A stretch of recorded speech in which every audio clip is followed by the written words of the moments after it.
Good morning. This is the Richard Thomas Writing Channel, and this is episode 4, Refinements, and finally, reading. Here's the refinements.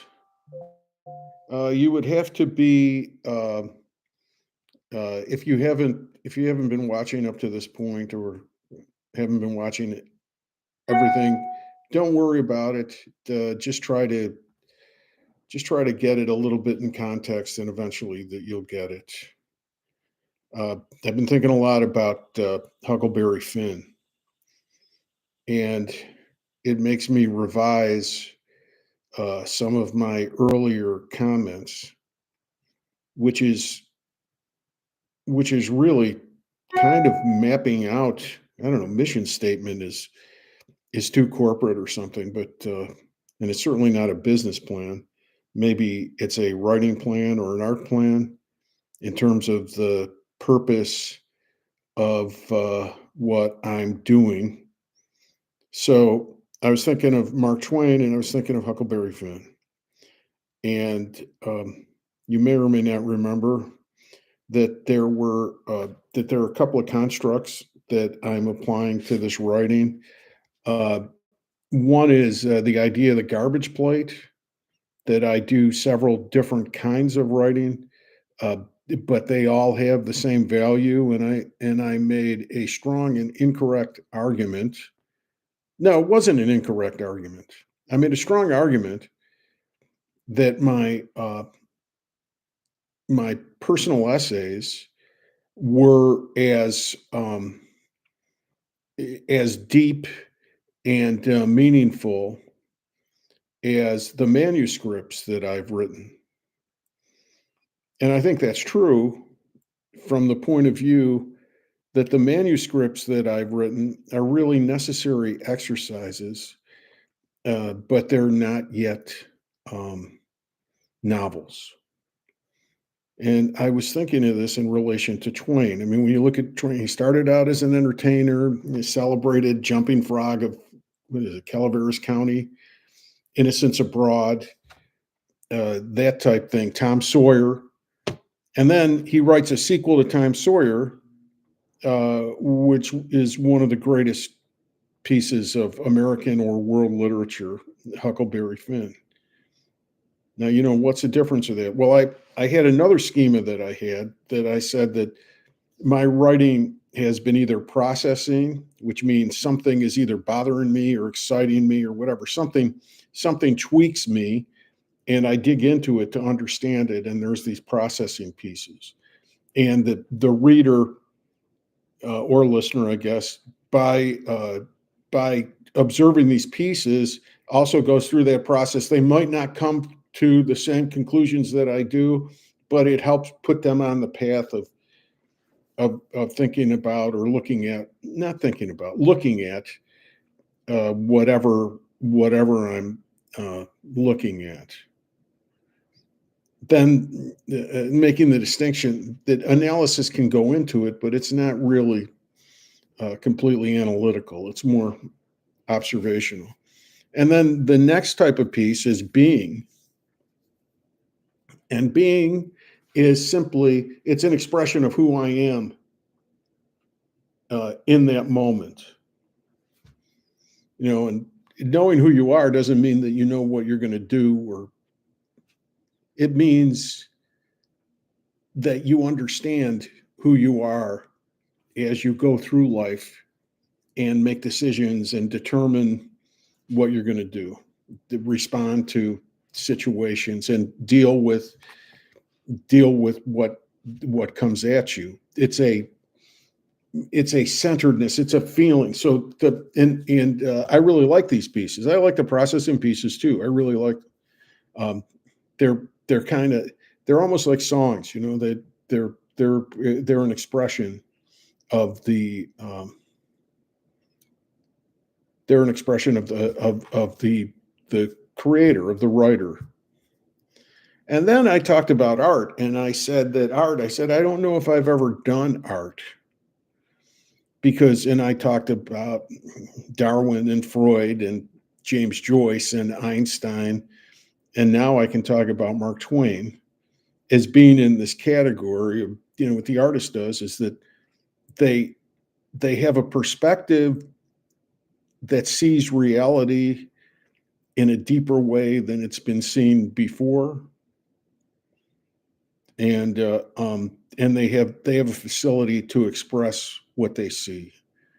So that's art, and I used to make a big claim. I'm an artist. This is art. I I think occasionally maybe I've hinted at that. Uh, a line here or a section here, or maybe even a personal essay, blog segment somewhere or something that kind of transcends into that, even though I'm not sure if that's ever happened. I mean, one of the things that we're doing now, I'm doing in these videos is I'm making an assessment of 11 years of work.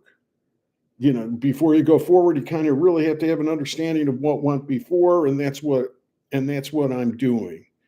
Not through memory, but through actually looking at the documentation. I mean, I've kept I've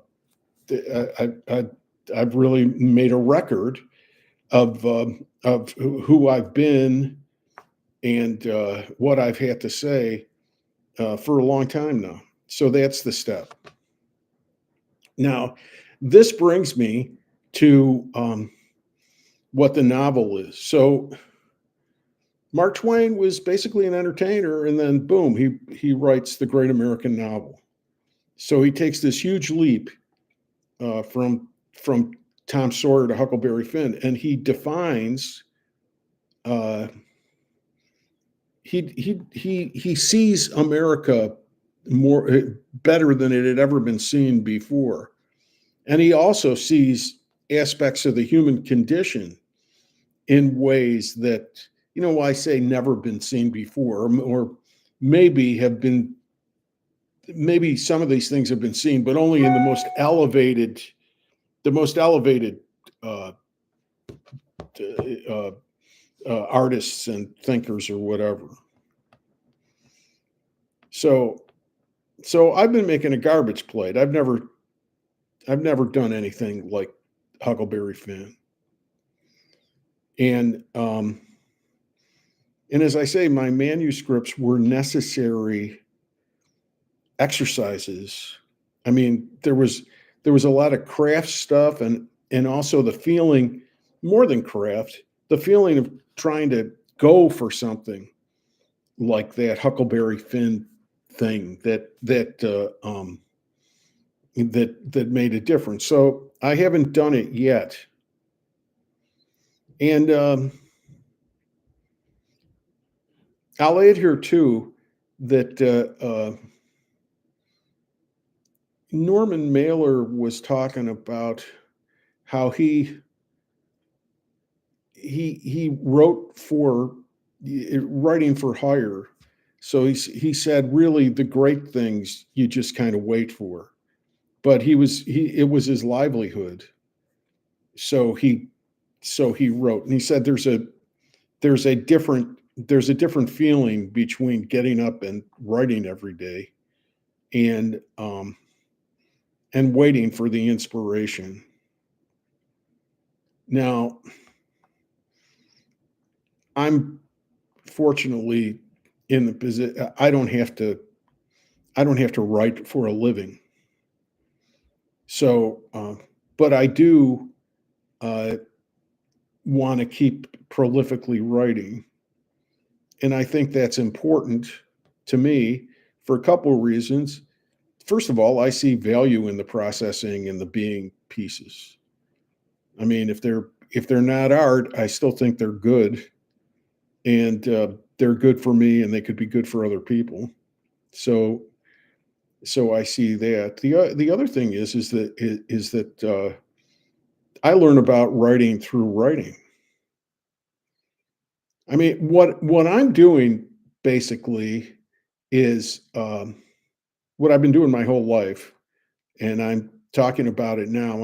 I'm sort of like in a postgraduate phase of studying writing, and I've done it all on my own. And I'm not offering any of these ideas uh, as like suggestions for other writers. I mean, the only suggestion I would have is you have to figure it out on your own, because what writing is to you is not what writing is to me. But this is the I talked about in the introduction in the first one of these videos. I talked about how I didn't want to submit to agents and publishers because what I was encountering was just an extension of a decision I made, maybe I don't know how much longer before that. I think I made this decision a couple times, that I didn't want to have anything to do with MFA programs. That whole idea that they all sound alike. They all write the same way.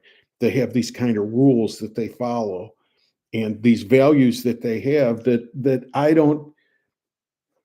Those values are fine, I guess, but I don't think that you ever get to anything higher if you just stay with doing it like everybody else. And I think that they actually kind of defeat writing. I think they make it lonely for those who really aspire to be artists out here, because it's everything. They're businesses basically, and they become corporate. But anyway, talk about stuff not being art. See, now I would put that last comment like in the blog post category, where I just opine. The personal essays are more like I'm I'm looking at something, like I'm painting a peach or something. Anyway, so but Twain wrote Huckleberry Finn. I'm no Twain scholar, but I know later in his life he did stuff that was really interesting to me, that I find really valuable. And I think I'm not saying it's as good, but I'm saying I think I have things in these ballpark in my garbage plate. At the end of his life, his daughter died. It was a dark time. He was depressed. He wrote The Mysterious Stranger. So it was really, kind of a metaphysical piece. It's really about the nature of evil. And he wrote a lot of anti-imperialist essays um, at the time of the Spanish American War. So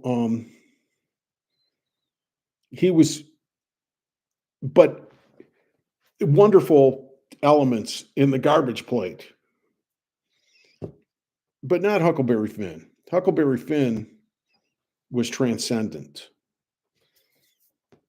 Now, when I look at my manuscripts, I have one manuscript unfinished, improv story, which is based on my experience as an improviser, and I think it's the closest I have gotten to that art novel type of writing, but it really doesn't get there because, I mean, improv is something. It's not the Mississippi. I mean, that really, it's one's own experience, but it's also one's own perception of your experience in the entirety of the world. And that's what Twain got at Huckleberry Finn. My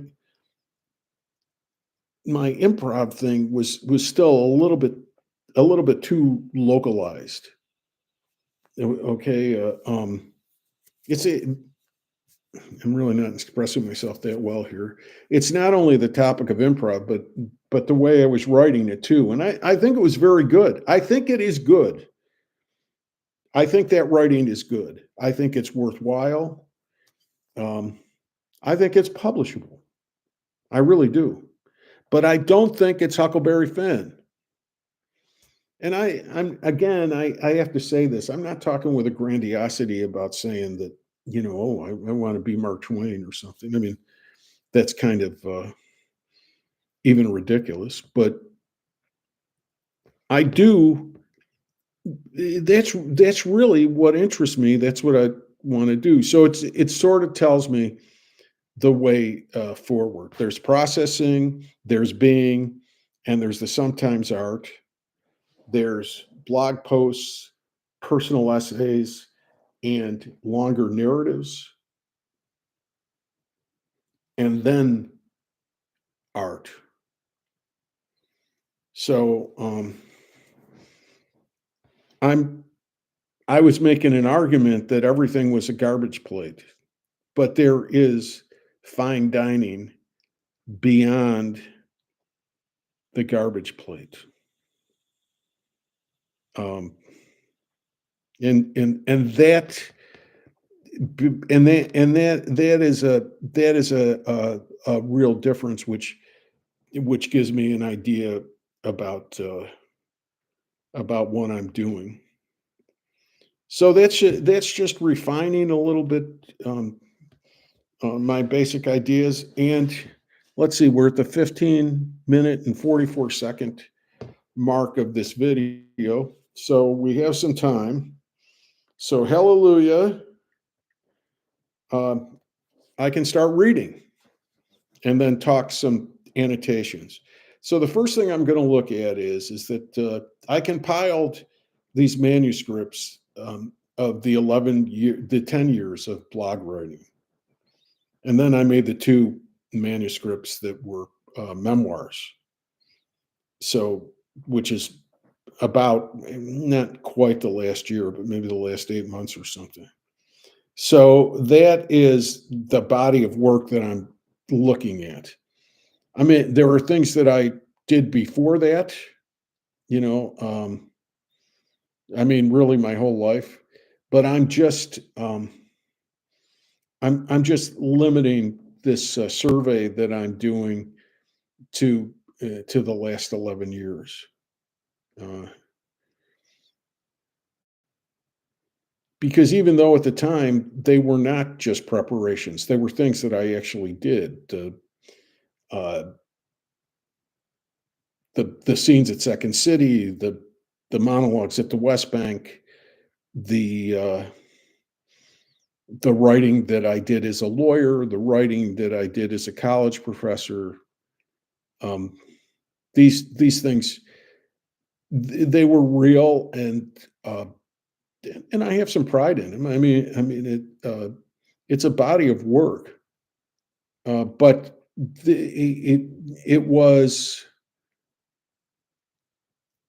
it was in early 2014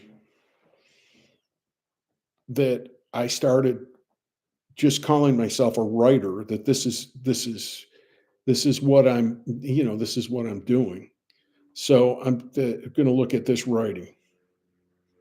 Um, okay, so here we go. My the personal essays that and just blog posts. I mean, I've told you that distinction. I dated everything on the blog, which I'm glad I did because it gives me a timeline of what was going on. And another thing to think about as we go through this, and see what you think of this too. I think there's some kind of hidden narrative in this, in these essays, because they're really snapshots of my being on each particular day, and sometimes my being had to do with the processing. And I'm wondering the reason why I'm wondering about this question is because uh, is there anything novelistic uh, in it? Okay. Okay, 8/10/23. Memories, Dreams, and Reflections. Barbenheimer moving to Nashville. We moved to Nashville a couple of weeks ago. I've taken to unsuccessfully repeating what has become a prepared line. I've come to Nashville to die. I kid myself that the line has my signature provocative charm. It's funny, but it makes you think. In actuality, it's not particularly funny or thought provoking for most of those that I impose the line upon. It makes me think, though, in the line, I admit how old I've become 68. I'm now 69. That's 476 in dog years. And I pretend to admit a clear sense of my own mortality. The fact is that I am not entirely convinced that I ever will die. It hasn't happened yet, and I'm full of piss and vinegar, full of ambitions and plans. I have all the energy that I had when I was 30, except for fewer hours a day. I accept age and ignore death. I like being old. You can do and say whatever you please, and people give you a pass. I don't deny death. I read Ernest Becker years ago and got the point. If you deny death, you live like an asshole. No, I ignore death. It's easy to be brave when you are young and you don't know that you are going to die. You think you have centuries of second chances ahead of you. But when death becomes a real thing, not just intellectually, but as the ultimate existential threat, then I think it's best to ignore it. In one sense, I read Carl Jung's Memories, Dreams, and Reflections when I was far too young. It's an old man's book. My mother, when in her 90s, would study family photo albums. Her life in those years, much simpler than Jung's, of course, was about reviewing her life. Life is one thing after another until you add meaning. In another sense, I was born old. I have always been disposed, since I was a small child, to attempting to find meaning in the events of my life. My life has always been a dialogue between what I experience and what my subconscious mind thinks and feels about that experience. Artists are born, not made. Artists die in time and live forever in eternity. I like being an old man. It suits me. My body has caught up to my soul. I won't be capable of liking being a dead man, but I like the idea of leaving a trace. My life, like all other lives, will leave a trace on the course of human and beyond events forever.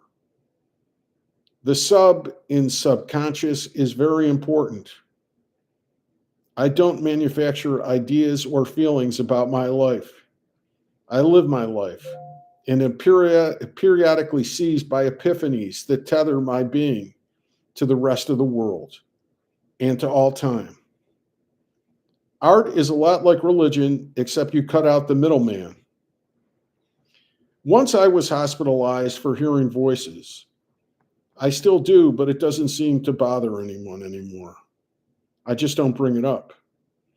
I now understand that the voices are speaking on another plane that can't be heard in the three dimensions, most easy to perceive. Cosmological forces are leading us all the time if we let them. They are telling us what our next rational steps are in the field of eternity. Those steps often look irrational in the field of time, but not always. It used to be so tiresome to pretend that an unseen consciousness didn't exist and therefore was not the most perceptive and powerful thing of all. In concession to the fear and ignorance of other people, today, no pretense is required. I'm apparently old in others' eyes, and the apparently old are mercifully marginalized. We are indulged in what is perceived as our illusion that we are preparing for another world. We aren't preparing at all. We are truly living in this one. When Jung was old, he was, quote, beyond achievement and success. As a young man, I envied him. I longed for that point in life when I could abandon trying to be successful and could just be who I am, freely and out loud. I kind of just lived freely and out loud anyway, and always chose the natural over the calculated pursuit of achievement. I had a great life, but felt pain and shame for not doing what I was supposed to do. A life beyond achievement and success is so much better than a life spent pursuing and sustaining those things. A life spent pursuing achievement and success may not be a life at all.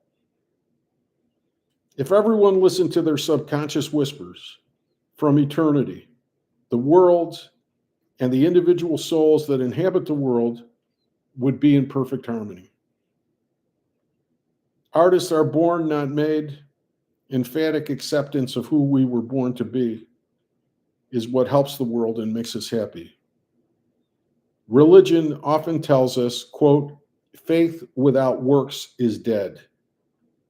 I don't need faith. I have experience. I don't believe in God. I know him or her or it or them personally. I know that there is a creative intelligence that orchestrates everything. It's obvious. I don't need works. I have the authentic and tangible expressions of who I am. It is those expressions that serve me and other people and the cosmological forces that many personify as a character called God. All other action that we call work is just a misguided struggle, doomed at its inception. Okay, that's the first thing that I wrote after we moved to Nashville. I think it has. First of all, I think it's a being piece. I mean, it's what I was feeling at that moment. I also see, as I was reading it, that there was I could even see sources. I mentioned Jung, but I can see other sources that I think, if not for Jung, were from Jungian writers, probably most specifically Joseph Campbell, maybe Sam Keen, the philosopher. I could see that I didn't even realize. It's one thing. It's one technical thing that I found useful. It's like I did most of my writing, most of my reading earlier in my life. I had a period in my life, and it actually wasn't when I was very young. I mean, it was in my 30s and 40s where I did a lot of reading. And so now when I come back to it at this point in my life, it's like these things pop out of my unconscious. So it's good because it helps to have the unidentified influences. But looking back on this, I can see that those influences are there. Okay, so it was a being piece. I like it very much. It wasn't really a processing piece because it was like, we're here in Nashville. And I felt the move. I felt like I was in the right place to be here. So it was just like it was, I keep wanting to say that it was an ejaculation, which is kind of a funny word to use, but I guess so, because it's I don't mean it satirically. I mean, I was putting my seed out into the world. I mean, that's basically it. I was loving the world and putting myself into it. So it was an ejaculation. Maybe, I'm talking about garbage plates, and I don't think they're garbage.